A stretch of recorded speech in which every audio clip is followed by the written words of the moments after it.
#AskDrJohnWatson type చేసి మీ questions అడగండి, తప్పకుండా రిప్లై చేస్తాను. సురేష్ కృష్ణ వైడి మీరు అడుగుతున్న క్వశ్చన్ ఏంటి అంటే, హెయిర్ ట్రాన్స్ప్లాంటేషన్ అనేటువంటిది పర్మనెంటా?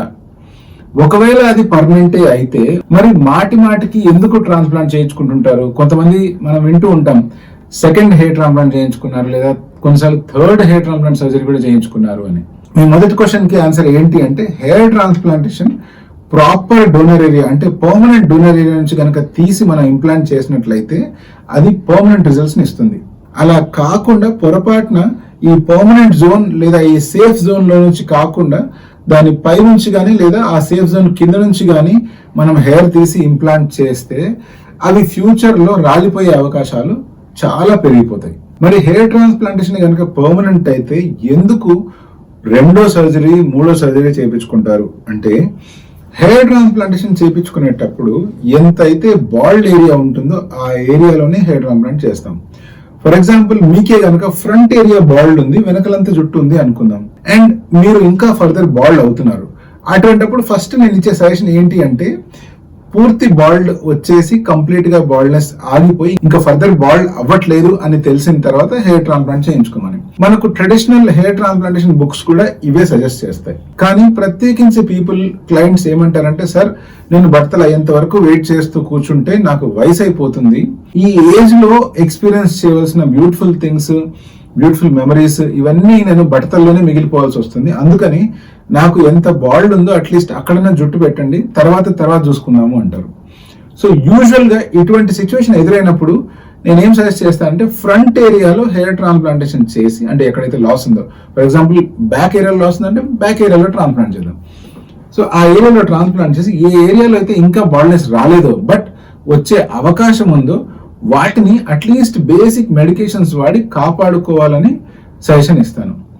కొన్నిసార్లు ఏం జరుగుతుంది అంటే, మెడిసిన్ వాడుతున్నప్పుడు ఆ బాల్డ్ అవ్వాల్సిన ఏరియా బాల్డ్ అవ్వకుండా అలాగే మిగిలిపోతుంది, అంటే జుట్టు అలాగే మిగిలిపోతుంది. సో ఇటువంటి వాళ్ళకి ఫ్యూచర్ లో ఎటువంటి ట్రాన్స్ప్లాంట్ అవసరం రాదు.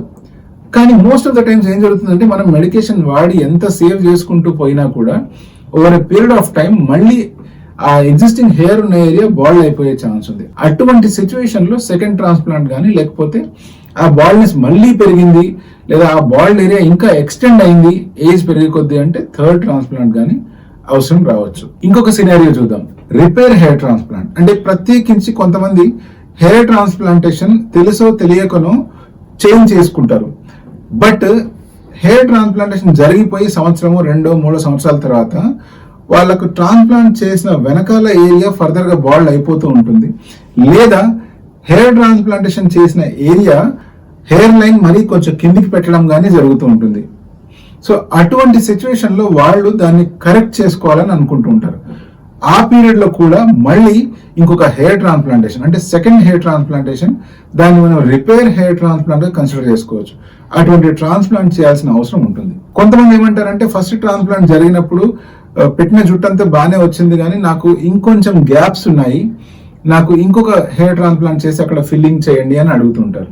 సో ఇలాంటప్పుడు కూడా ఒకవేళ డోనర్ ఏరియా సరిపడా ఉంది అండ్ నిజంగా వాళ్ళు చెప్తున్నట్లు హెయిర్ మధ్యలో గ్యాప్స్ ఉన్నాయి అనుకోండి, అటువంటిప్పుడు డెఫినెట్ గా ఆ ఏరియాలో మళ్ళీ అక్కడ హెయిర్ ఇంప్లాంట్ చేసి ఒక డీసెంట్ థిక్నెస్ ని తీసుకురావచ్చు. అగైన్ మనం గుర్తుపెట్టుకోవాల్సిన ఇంపార్టెంట్ పాయింట్ ఏంటి అంటే, హెయిర్ ట్రాన్స్ప్లాంటేషన్ కోసం ఏవైతే హెయిర్ తీసుకుంటున్నామో అవి పర్మనెంట్ జోన్ లేదా సేఫ్ జోన్, అంటే తల వెనకాల భాగంలో ఉండే సేఫ్ జోన్ లోంచి తీసుకున్నట్లయితే లేదా బాడీ హెయిర్ తీసుకున్నా కూడా ఇవి పర్మనెంట్ గా లైఫ్ లాంగ్ గ్రో అవుతూనే ఉంటాయి, ఫాల్ అయినా కూడా మళ్ళీ పెరుగుతూనే ఉంటాయి.